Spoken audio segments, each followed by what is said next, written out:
Super അടിപൊളിയാണ്. സഹിക്കാൻ പറ്റില്ല. നല്ല അഭിപ്രായം ഇല്ല.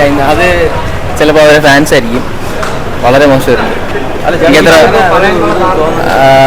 ഒരു ധനുഷിന്റെ ഇതിൽ നിന്ന് ഇത്രയും പ്രതീക്ഷയില്ല.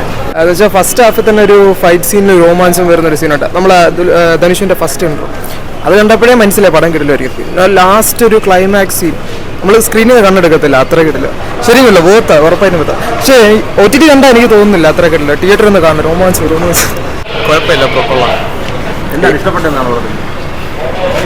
പ്രത്യേകിച്ച് എനിക്ക് അത്രയ്ക്കൊന്നും ഇഷ്ടപ്പെട്ടില്ല. കുറച്ച് ഉറക്കം തൂങ്ങലായി ഡ്രാമാറ്റിക് ആയിപ്പോയോ? നമുക്ക് തിയേറ്ററിൽ എക്സ്പീരിയൻസ് ഉള്ളതുണ്ടോ? വിഷ്വലും കാര്യങ്ങളൊക്കെ അതുണ്ട്, കുഴപ്പമില്ല. സ്ലോ ആയിപ്പോയി. സ്ലോ ആയിപ്പോയി. മൊത്തത്തിൽ ഈ ഒരു സാധാരണ മാസ് സിനിമയൊന്നും അല്ല പടം.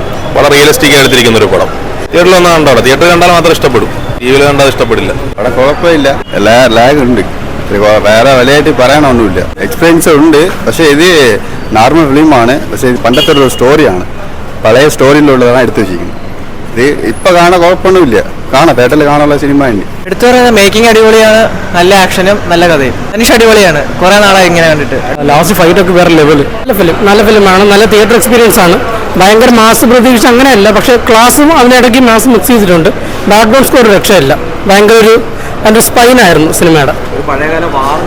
എല്ലാം നന്നായിട്ട് കാണിക്കുന്നുണ്ട്. ധനുഷ് ഒരു രക്ഷയില്ല. ഭയങ്കര പെർഫോമൻസ്. പുള്ളി ഇങ്ങനെ സ്ക്രീനിൽ നിറഞ്ഞേക്കാം.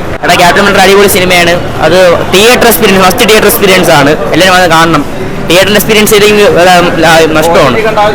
OTT കണ്ട ഔട്ട് സുഖം കിട്ടില്ല. ഫസ്റ്റ് തിയേറ്റർ വാച്ചാണ്. ആ പടം മൂവ് ചെയ്യുന്ന സ്റ്റോറി എല്ലാം അങ്ങനെയാണ്. നല്ല VFXും സെറ്റിലാണ് ചെയ്തിരിക്കുന്നത്. എല്ലാം കൊള്ളാം. കറക്റ്റ് തന്നെ വിഷ്വലൈസ് ചെയ്തിട്ടുണ്ട്. നമുക്കത് ഫീൽ ചെയ്യാൻ പറ്റുന്നുണ്ട്. നമുക്ക് ഒരു റേഞ്ച് അത് ഫീൽ ചെയ്യും. OTT കാണുന്ന കാര്യമില്ല. കൊള്ളാം.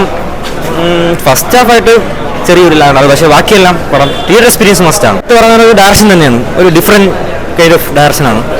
പിന്നെ എല്ലാവർക്കും ആക്ടിങ് നല്ല സ്കോപ്പുണ്ട്. കൂടെ മറ്റേ ശിവാണ്, അവർക്കെല്ലാവർക്കും നല്ല സ്കോപ്പുണ്ട്. നല്ല പടമാണ്. ഫസ്റ്റ് ഹാഫ് ചെറിയ ലാഗ് അടിച്ച്, സെക്കൻഡ് ഹാഫ് കൊള്ളായിരുന്നു. ക്ലൈമാക്സ് ഒക്കെ അടിപൊളിയായിരുന്നു. ധനുഷ് കൊള്ളാം, നല്ല രസമുണ്ട്. സെക്കൻഡ് ഹാഫ് കൊള്ളാം. പടമൊക്കെ പൊളിയായിരുന്നു. എൻ്റെ ഫസ്റ്റ് 30 മിനിറ്റ് അടിപൊളി. ഒരു രക്ഷയില്ല. ആ പോലീസ് സ്റ്റേഷനിലെ ഫയറിംഗ് സീന് പക്ക. ധനുഷൊക്കെ പൊളി തന്നെ. എൻ്റെ ലുക്കൊക്കെ വേറെ ലെവല്. പൊളിയായിരുന്നു. ക്ലൈമാക്സ് ഒരു രക്ഷയില്ല. പടം അടിപൊളിയായിരുന്നു. ഫുൾ ഓൺ ആക്ഷൻ ആയിരുന്നു. Dhanush it was like so good. അടിപൊളി പടമാണ്. തമിഴിലാണ്, അതുകൊണ്ട് എനിക്ക് ഭയങ്കര ഇഷ്ടപ്പെട്ടു. Full on action. എന്ന് പറഞ്ഞു കഴിഞ്ഞാൽ ക്യാമറ ഭയങ്കര ഷേക്കിംഗ് ആണ് ഫുള്ളായിട്ട്. ബാക്കി പടം അടിപൊളിയാണ്. പടം പൊളിയായിരുന്നു. ധനുഷ് നല്ല അഭിനയമായിരുന്നു. ശിവരാജ് കുമാർ കൊള്ളായിരുന്നു. ഇത്തിരി ലാഗ് ഉണ്ട് സെക്കൻഡ് ഹാഫിൽ. ബാക്കി ഒരു പ്രശ്നമുണ്ട്. നല്ല മൂവിയായി. എനിക്ക് ഇഷ്ടപ്പെട്ടു. നല്ല മൂവിയായി. ധനുഷ് അടിപൊളിയായിരുന്നു. ധനുഷ് അടിപൊളി. മച്ചാനെ ഒരു രക്ഷയില്ല. എന്താണ് എടുത്ത് വെച്ചിരിക്കുന്നത്? വേറെ ലെവലാണ് പടം. എല്ലാവരും മസ്റ്റ് വാച്ച്. ഒരു രക്ഷയില്ലാത്ത പടം.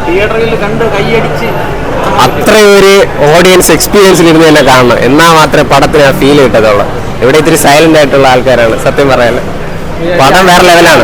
അടിച്ചു പൊളിച്ച് കാണേണ്ട ഒരു പടമാണ്. നല്ല ഫാൻസിന്റെ ഇടയിലൊക്കെ ഇരുന്ന് വേറെ ലെവൽ പടമാണ്. ഒരു രക്ഷയില്ല. അല്ല, നമുക്ക് എടുത്തു പറയാനായിട്ട് പറയുമ്പോൾ ഹിസ്റ്റോറിക്കൽ എലമെന്റ് ആണ്. ഹിസ്റ്റോറിക്കൽ എലമെന്റ് മാത്രമല്ല, അതിനെ മാക്സിമം മാസാക്കി ശ്രമിച്ചു. പക്ഷെ അങ്ങോട്ട് മാസമായിട്ടില്ല. എന്നാലും ധനുഷ് പൊളിയാണ്. അതൊരു ആവറേജ് ആണ്. ആവറേജ് ആണ്. ബാക്കി ഇപ്പൊ ഈ അടുത്ത കാലത്ത് പടം വെച്ച് ഒരു ആവറേജ് എന്ന് പറയാൻ പറ്റത്തുള്ളൂ. പടം സ്റ്റോറി പൊളിയാണ്. പടം പൊളിയാണ്. ബാക്ക്ഗ്രൗണ്ട് മ്യൂസിക് ഒക്കെ വേറെ ലെവലാണ്. ഒരു നല്ല മേക്കിംഗ് ആണ്. പിന്നെ ധനുഷ് ഒബ്വിയസ്ലി എല്ലാ മൂവിയും പോലെ തന്നെ ഇതും. പിന്നെ ഡയറക്ടറാണ് ഈ പടത്തിൽ മെയിൻലി ഹീറോ.